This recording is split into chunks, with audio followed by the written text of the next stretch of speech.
Well, hi there, Internet. My name's Court, and you've got courtside seats for my review of Flatliners. Let's do it.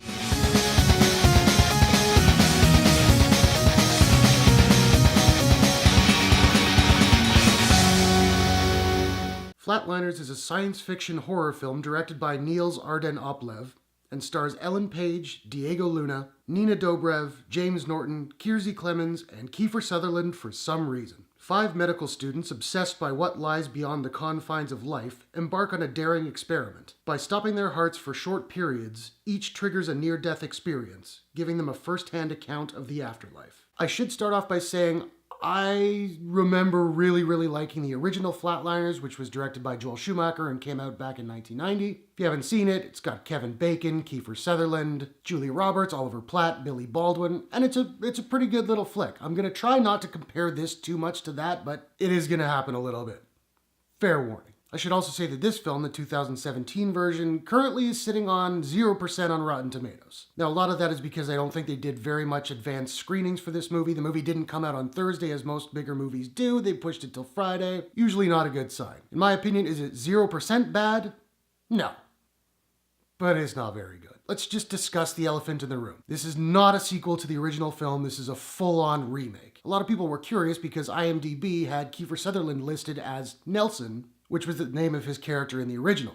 That's not who he's playing in this movie, he's somebody else. IMDb just messed up. But yes, this is a straight up sequel, and although it has nods to the original, like one of the characters uses the Kiefer Sutherland line, "It's a good day to die," it's a remake. Which brings me to my next question. Why was Kiefer Sutherland in this? Like, yeah, he was kind of the main guy in the original movie, but this is a remake, and it's not the kind of movie that really needs like a wink and a nod, you know? If anything, it took me further out of this movie and reminded me that it was a remake, and maybe I should just be watching the original. Now, first off, let's talk about the acting. The acting in this movie is, for the most part, pretty darn solid. Ellen Page, Diego Luna, Nina Dobrev, they're all solid. Kiersey Clemons, she's a little bit shaky, but she has a couple scenes where I was fairly impressed. James Norton, however, not so much. I didn't like a single second that he was on screen. Sorry, bud. I would see the original as more of a science fiction film with some horror elements, whereas this flips it and it's more of a horror film with some science fiction elements. Unfortunately, it's just not that scary. It actually feels almost more like a haunted house movie than a sci-fi flick. There are a couple of freaky-deaky moments, I will admit that, but for the most part, this movie is all jump scares. And I've said before, I don't have a big problem with jump scares once in a while in a movie, but if that's all you got, you should not be making a horror film, and unfortunately, that's this movie. It's just jump scare, jump scare, jump scare, to the point where it's just exhausting. And another thing that's really unfortunate is this film brings nothing new to either sci-fi or horror. Every scare is a trope that we've seen every time, and all the sci-fi elements are direct out of the predecessor. It's just basically the same movie repackaged with different people. I will also say that the pacing in this movie is a mess. First off, the movie is just about 2 hours. Easily could have been 90 minutes, and you wouldn't have missed out on anything. The first 2 acts are sort of slow and methodical and building up to where it's going, and then the third act is, oh, this is what we have to do to figure it out and get out of this situation, and we're done, and credits. It's just like,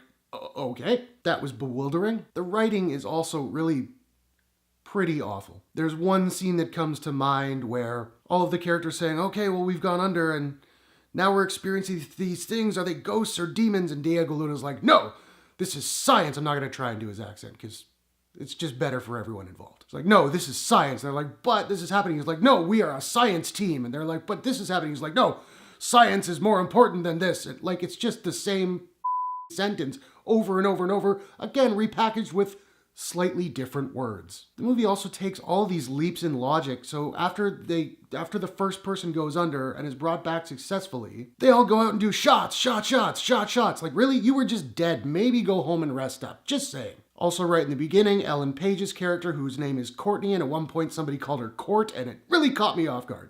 But we see her, they're all med students, and we see them in a class with Kiefer Sutherland, who is not Nelson, as their teacher.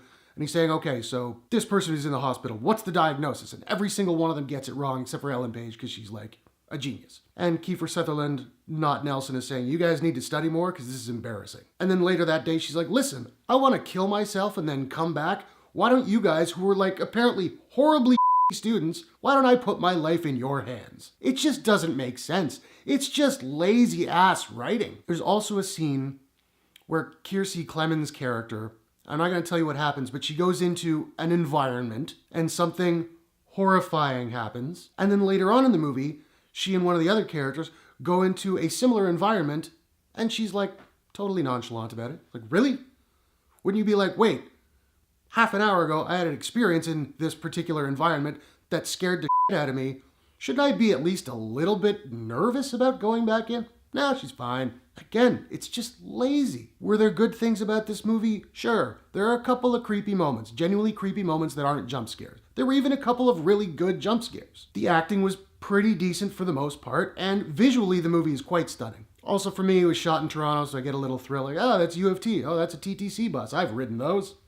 So that was cool. But all in all, it's pretty weak, and I don't think it's going to make any money, and I don't think you should spend money to see it, but hey, you do you. Now, I don't have a proprietary rating system as of yet, so I'm just trying to figure out what I'm going to give Flatliners 2017, and I think I'm going to give Flatliners 2017 a...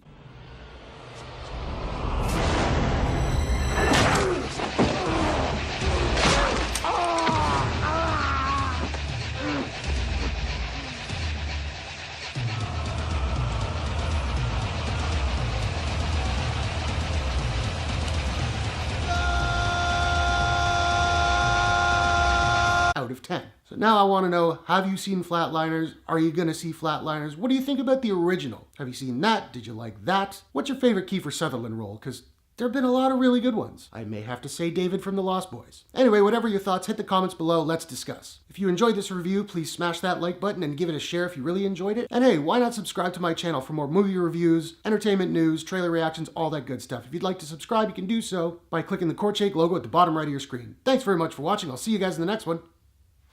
Take care.